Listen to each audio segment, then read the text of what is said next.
Hello, everybody, and welcome to a Comeback Strong Fireside Chat by Airship and Toggle. My name is Andrew. For those of you who don't know me, I'm the Chief Experience Officer at Airship and Toggle. And as part of our Comeback Strong campaign, which is aimed at helping operators reopen after a pandemic, which is something none of us have ever done before, so we're all learning on the fly. We've got together a whole load of experts in various different fields to either have a little 10-minute fireside chat like we're doing right now, and also do a masterclass as well, like an hour-long session that you can book into and be imparted to from people who are very knowledgeable in their field. So we've got Will here today. Now, I actually know Will because he is my future brother-in-law, but he also so happens to be very well versed in the world of eco stuff. And as you can tell by my introduction there, I know very little about eco stuff, as best as I try in my daily life. So I'll let Will introduce himself, and then we'll crack on. Thanks very much, Andrew. Yes, so my name is Will Dennis. I'm one of the operations managers at Daylesford Organic. I'm also the London lead for sustainability and look after the sustainability committee. We are, if you don't know Daylesford, we are a family-run farm shop business. We have a farm up in the Cotswolds and a handful of stores, predominantly in London, but also next to the farm as well. Nice. Will, I can imagine that a lot of people right now, the whole world of eco stuff and planet saving and making very smart decisions for that is kind of probably near to the bottom of their list. They're more worrying about the constant changes from government guidelines, the operational challenges that they're facing, financial challenges, of course, that they're facing. So yeah, I'm just really interested how people can shoehorn or not, well, have eco stuff as the real crux of how they're going to reopen and their strategy coming forward. And I imagine you have some pearls of wisdom for us. Yeah, absolutely. I think the important thing to remember is that even though the businesses and we're going through the same transition as most of you in terms of the hospitality ups and downs, having half your team on furlough, bringing them back, sending them back home again. But what we need to remember is that the customers actually are not going through the same things in terms of where they choose to go and eat when the restrictions lift.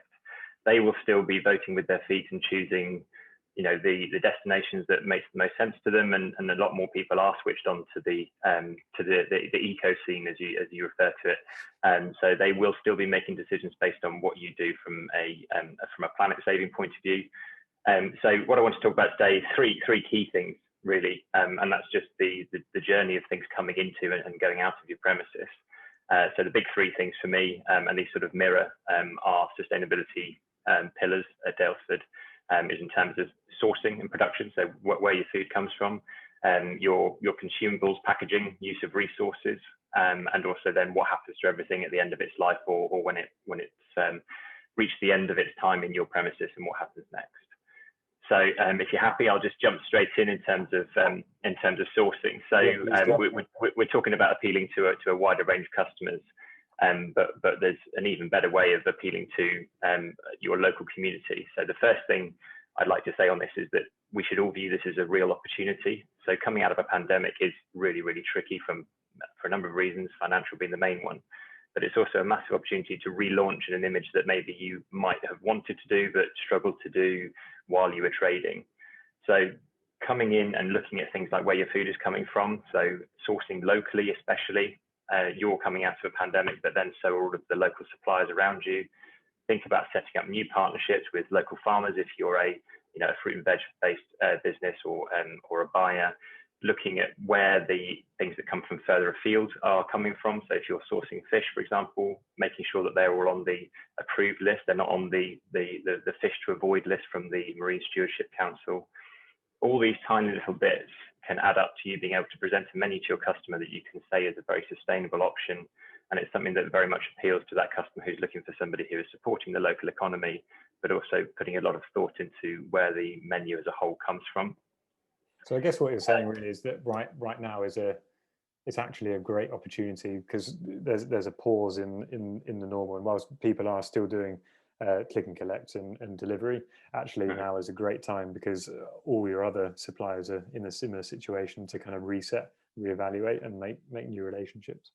Yep. Absolutely, and I think it's such a great story when you look at some of the people who are doing really well in that type of business, and we all envy them, like, oh, look, they've got such a good relationship with local businesses. But now is the time to set those up yourself, and everybody will be looking for those partnerships now because they're lower cost and because they are more real relationships. You can walk down the road and speak to the person who supplies your food. I think there's nothing more that we can ask from businesses than that. Yep. So the second part is about the resources that we're using. So this is a huge part of joining into that movement to lower our emissions and how much we're producing as a society. And you can start by just having a look at the amount of stuff that you have from a consumable point of view. This starts from the Billy basics.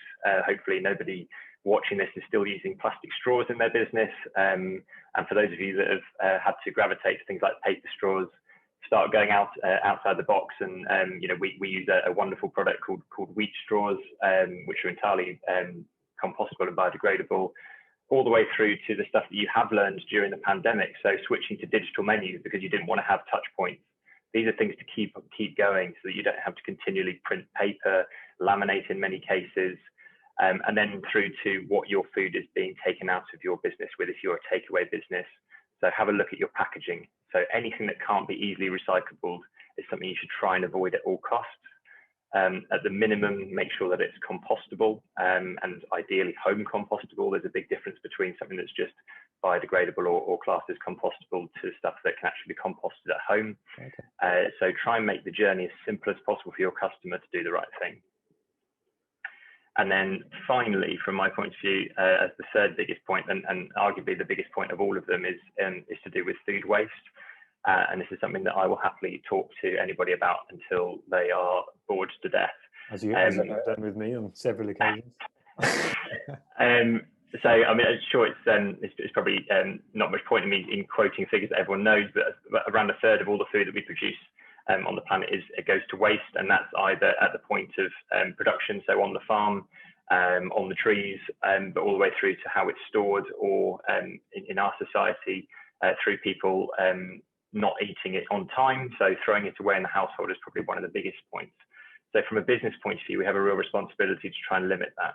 And I follow a huge number of people who have taken that concept to the extreme, chefs who have tried to operate kitchens with no bins at all.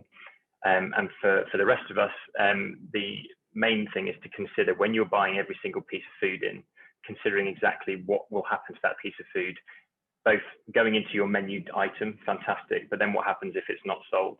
So always thinking about stuff like having a daily special the following day that can use surplus from your previous menu prep, all the way through to working with local soup kitchens if they can use some of your peels, your carcasses if you're working in a meat business.